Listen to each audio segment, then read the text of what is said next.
Hello students, my name is Manish. आज मैं लेकर आया हूँ राष्ट्रीय उपलब्धि सर्वेक्षण exam national achievement survey class 8 mock test number 2 का पूरा सॉल्यूशन इस वीडियो में देने वाला हूँ। तो चैनल को सब्सक्राइब कर लीजिए। इसका पीडीएफ टेलीग्राम चैनल पर लिंक मिलेगा, वहाँ से जाकर इसे डाउनलोड करें। किस प्रकार का पैटर्न होने वाला है? हिंदी में 15 प्रश्न पूछे जाएंगे, गणित का 15 प्रश्न होगा, विज्ञान यानी कि साइंस में 15 प्रश्न होगा और एसएसटी के 15 प्रश्न पूछे जाएंगे।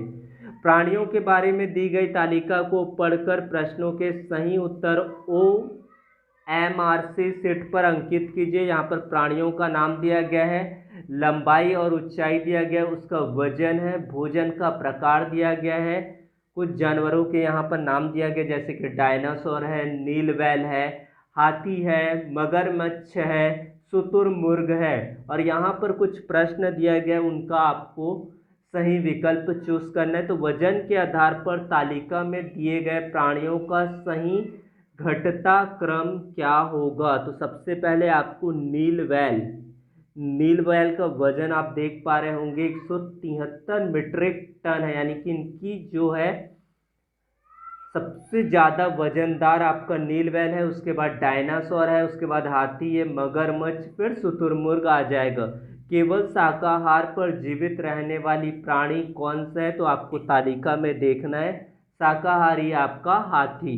उसके बाद आपका अगला प्रश्न है, तालिका के अनुसार वजन की दृष्टि से सबसे अधिक है नील वैल और सबसे कम भारी प्राणी है शुतुरमुर्ग।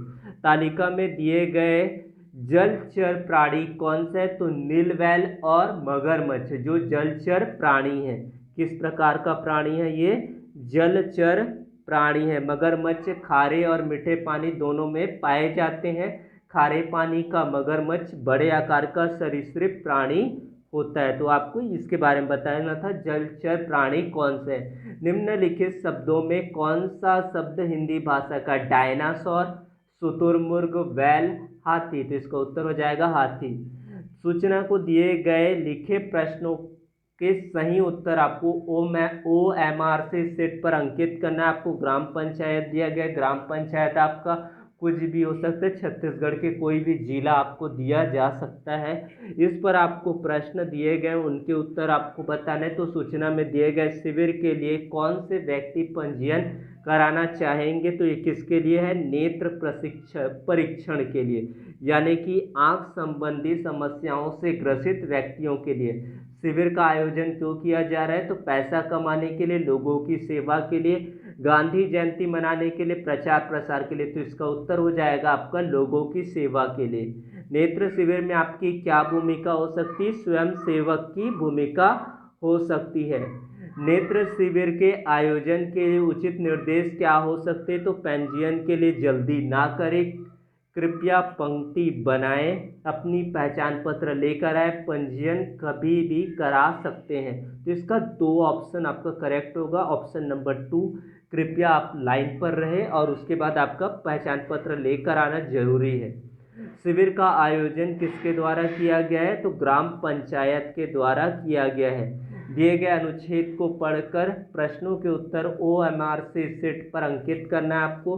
गद्यांश का उचित शीर्षक आपका क्या है? तो ये यहाँ पर वायु प्रदूषण के बारे में बताया गया, यानी कि वायु प्रदूषण का कारण और निवारण के बारे में दिया गया है। पर्यावरण संरक्षण क्यों आवश्यक है? तो यहाँ पर वाहनों का अधिक प्रयोग, CNG से चलने वाले वाहनों का अधिक प्रयोग, अधिक से अधिक वृक्ष लगाना, बैटरी चलित वाहनों का प्रयोग करना। तो ऑप्शन नंबर 2, ऑप्शन नंबर 3 और ऑप्शन नंबर 4 ये सभी जरूरी है।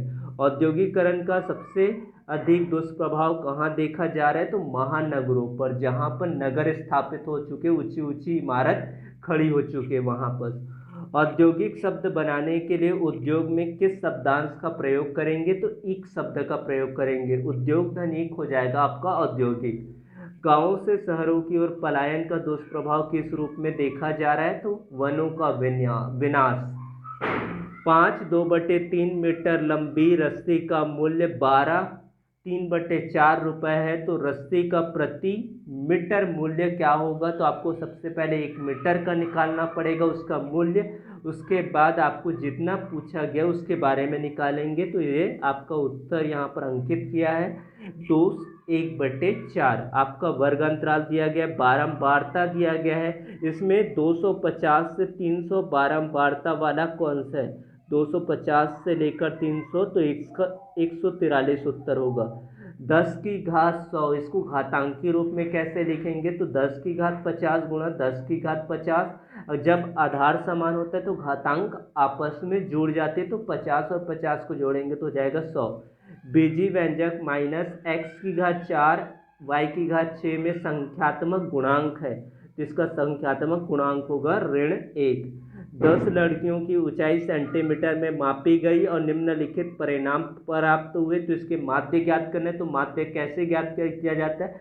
प्रेक्षणों का योग बट्टे प्रेक्षणों की संख्या, उसको आप भाग दे देंगे तो इसका सही उत्तर आपको प्राप्त हो जाएगा। तो इसका उत्तर प्राप्त हुआ 141.4।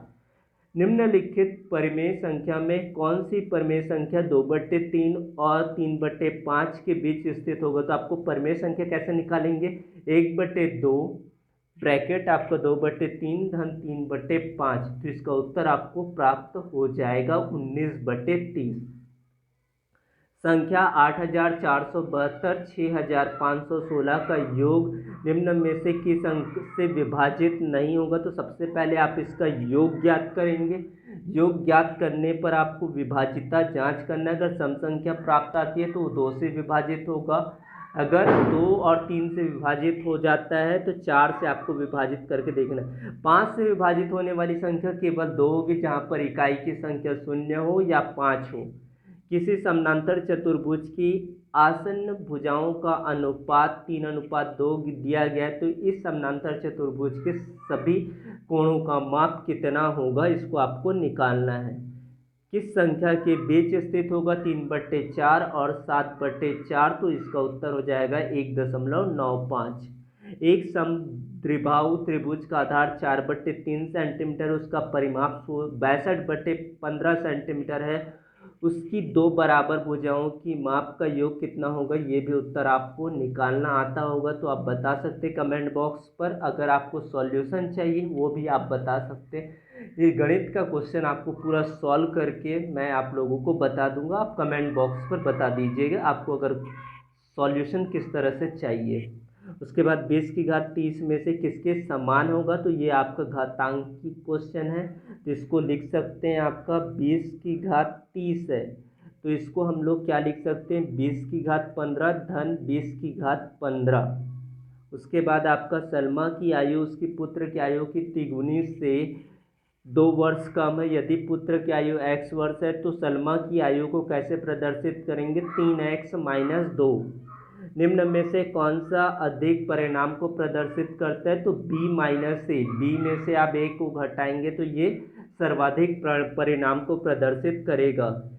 एक 34 सेंटीमीटर लंबाई वाले पतले तार को मोड़कर एक आयत बनाया जाता है।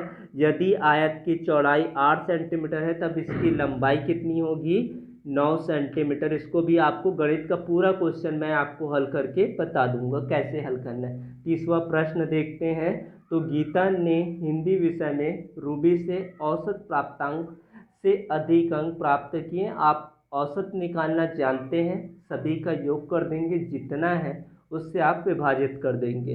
एक नमी युक्त रोटी को किस डिब्बे से ढककर कुछ दिनों तक रखने पर उसमें फफूंद आ जाते हैं और फफूंद की वृद्धि के लिए कौन सी परिस्थिति उत्तरदायित्व होता है? इसके लिए सूर्य की प्रकाश की अनुपस्थिति, एब्सेंस ऑफ सनलाइट। नीचे दिए गए पौधों के किस चित्र में जड़ नाइट्रोजन स्थिरीकरण का कार्य करेगा? तो चित्र नंबर अ। एक बस 3 घंटे में 90 किलोमीटर की दूरी तय करता है, तो चाल बराबर होते हैं दूरी बट्टे समय, 90/3 यानी कि आपका 30 किलोमीटर प्रति घंटा। उसके बाद पहली का हाथ जलती हुई मोमबत्ती पर दुर्घटनावश रखा गया और उसी तुरंत वापस खींच लिया। उसे उष्मा महसूस हुई। यह संवेदन किसके द्वारा ले जाया गया है? तंत्रिका कोशिका द्वारा। 35वां प्रश्न देखते हैं। भारी वाहन ट्रक के टायर बड़े और चौड़े क्यों होते? दाब कम करने के लिए बुझे चूल्हों पर आलू की सब्जी पका रही थी। बुझो चूल्हे पर आलू की सब्जी पका रही, उसने देखा उनका सब्जी पकाने का तांबे का बर्तन बाहर से काला हो गया। इसका कारण हो सकता है ईंधन का अपूर्ण दहन। ध्यान से देखना है आपको, परावर्तित किरण कौन सी होगी, तो इसमें परावर्तित किरण होगी स नंबर का। एक व्यक्ति कोविड-19 से अन्य व्यक्ति में कोविड-19 फैलने की संभावना कम होगी, तो लगातार मास्क के प्रयोग करते रहने से। उसके बाद आपको 39वां प्रश्न देखना है, जहाँ पर आपको चित्र दिया गया है कोशिका के कौन से भाग में एक पुलिस की तरह जो हर वस्तु को कोशिका के भीतर और अंदर आने जाने नहीं देता है, तो कोशिका झिल्ली। उसके बाद आपका 40वां प्रश्न देख लेते हैं। निम्न आरेख को ध्यान से देखकर जीवाणुओं में होने वाले दो रोग कौन सा होगा, हैजा और टाइफाइड। आप आपके आसपास एक एक्वेरियम है, यदि आपको एक्वेरियम की मछलियों के लिए ऑक्सीजन का स्तर बढ़ाना हो तो निम्न कार्य करेंगे। एक्वेरियम में कुछ जली पौधे डालेंगे। बूझों ने मिठाइयों पर चांदी का वर्क लगा हुआ देखा। यह जानना चाहता है कि चांदी की पतली पन्नी धातु के किस गुण को प्रदर्शित करता है, चालकता को। पेट्रोलियम तथा कोल का निर्माण हुआ है मृत जीवों के अवशेषों से। नीचे एक आरेख दिया गया है, यह किस प्रक्रिया को दर्शाता है, तो यह मुकुलन की प्रक्रिया को दर्शाता है। उसके बाद 45वां प्रश्न है, नीचे दिए गए बल्ब और बैटरी के साथ परिपथ आरेख दिखाया गया। बिंदु अ और ब को जोड़ने के लिए विभिन्न पदार्थों की छड़ों का प्रयोग किया गया है, तो यह होगा कौन सी छड़ से बल्ब प्रकाशित होगा, तो लोहे की छड़ से बल्ब प्रकाशित होगा, क्योंकि लोहे से ऊष्मा का चालन होता है। 2019 के आम चुनाव में लगभग 1,50,000 पेड़ों को बचाया जा सका, इसलिए यह संभव हुआ क्योंकि इलेक्ट्रॉनिक मतदान मशीन का उपयोग किया गया था।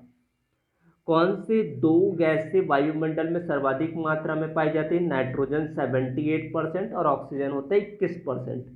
भारत में शिक्षा के पश्चिमी शिक्षा का समर्थन किसने किया, राजा राम मोहन राय ने। निम्नलिखित में कौन सी साप्ताहिक बाजार की खास विशेषता है, यह बाजार एक दिन में संचालित होती है। सप्ताह में एक दिन, किसी भी दिन हो सकता है। नीचे दिए गए मानचित्र को देखिए और बहुतायत पाई जाती है। यह है आपका गेहूं उत्पादन क्षेत्र। ईस्ट इंडिया कंपनी को नियम पारित करने की आवश्यकता क्यों पड़ी, क्योंकि अपने कर्मचारियों को नीति कुशल बनाने के लिए। 22 दिसंबर को सूर्य की सीधे किरणें मकर रेखा पर पड़ती है। इस समय भारत और ऑस्ट्रेलिया में कौन सी ऋतुएं होगी, भारत में शीत और ऑस्ट्रेलिया में ग्रीष्म ऋतु, यानी कि गर्मी का मौसम। मान लो आपके पिता को 2 माह पूर्व पीने की पानी का कनेक्शन लेने के लिए आवेदन किया गया था, परंतु अभी तक उस पर कोई कार्रवाई नहीं हुई। निम्न में से कौन सा अधिकार आपको जानने में मदद करेगा कि संबंधित विभाग उसके लिए आवेदन पर क्या कदम उठाएं, सूचना का अधिकार। उसके बाद मध्य प्रदेश के उस क्रांतिकारी का नाम लिखिए जिसने काकोरी कांड में महत्वपूर्ण भूमिका निभाई एवं इलाहाबाद की अल्फ्रेड पार्क में पुलिस द्वारा घेरे जाने के कारण अपनी अंतिम गोली स्वयं शहीद हो गए। ये बहुत ही इम्पोर्टेंट प्रश्न है, चंद्रशेखर आज़ाद। उसके बाद आपका देखते हैं, मलवाड़ी व्यवस्था लागू की गई थी अवध क्षेत्र पर। 1857 से भी आपको प्रश्न पूछे जाएंगे। 1857 ईस्वी के स्वतंत्रता संग्राम का सेना पुनर्गठन का क्या प्रभाव हुआ, भारतीय सैनिकों की संख्या बढ़ाने में, इंक्रीज करने पर। संयुक्त राष्ट्र संघ के अंग के न्यास परिषद का मुख्य उद्देश्य क्या होता है, विश्व में शांति एवं सुरक्षा प्रदान करना। पृथ्वी की आंतरिक संरचना संबंधी चित्र का अवलोकन करें। फेरियम तथा निकेल की प्रधानता वाली परत कौन सी होगी, ए परत। चट्टानों का बिना किसी रासायनिक परिवर्तन के छोटे छोटे टुकड़ों में विभक्त होना क्या कहलाता है, भौतिक अपक्षय कहलाता है। कोई क्वेश्चन पर डाउट है, कोई क्वेश्चन रॉन्ग लगते हैं, आप कमेंट बॉक्स पर ज़रूर बताइए। यही क्वेश्चन आप लोगों के जो नेक्स्ट मॉक टेस्ट होने वाले 2nd नंबर का पूरी पूरी पूछे जाने की संभावना बहुत ही ज़्यादा है। यही टेस्ट आपके एग्ज़ाम में आ सकते हैं, तो इनको अच्छे से आपको प्रिपेयर करना है। टेलीग्राम चैनल से पीडीएफ डाउनलोड कर लीजिए। ऐसी ही वीडियो पाने के लिए चैनल को सब्सक्राइब जरूर कर लीजिए। धन्यवाद।